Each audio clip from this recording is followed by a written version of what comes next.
አሁንም የሶሻል ሚዲያ አካውንቶቻችሁን በፓስወርድ ብቻ እየጠበቃችሁ ነው። ይሄ እኮ በ2026 ትልቁ ስህተት ነው።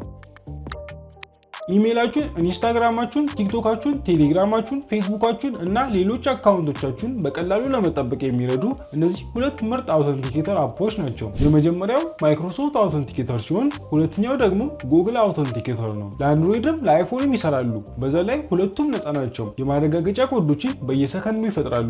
ልክ እንደ ኦቲፒ ማለት ነው። አንዴ ከተጠቀማችሁ አያገለግሉ። ቀላልና ያልተወሳሰበ አፕ ከፈለጋችሁ ጉግል አውተንቲኬተር ጥሩ አማራጭ ነው። ቀላልና ፈጣን ነው። ማይክሮሶፍት አውተንቲኬተር ደግሞ ተጨማሪ ፊቸሮች እና ሎጊን ኖቲፊኬሽን አለው። ሁለቱም የታመኑ ደህንነታቸው የተጠበቀ ነፃ አፕሊኬሽኖች ናቸው። እናንተ የትኛውን ትጠቀማላችሁ? ማይክሮሶፍት አውተንቲኬተር ወይስ ጉግል አውተንቲኬተር? ኮሜንት ላይ አሳውቁኝ። አፕሊኬሽኖችን ከጉግል ፕሌይ ስቶር እና ከአፕ ስቶር ማግኘት ትችላላችሁ። ቲክቶካችሁን፣ ቴሌግራማችሁን፣ ኢንስታግራማችሁን፣ ፌስቡካችሁን እንዴት ማገናኘት እንዳለባችሁ ከፈለጋችሁ ፓርት 2 ብላችሁ ኮሜንት ላይ ጻፉልኝ። እንደዚህ አይነት ቪዲዮ እንዲደርሳችሁ ፎሎ እና ላይክ ማድረጋችሁን እንዳትረሱ።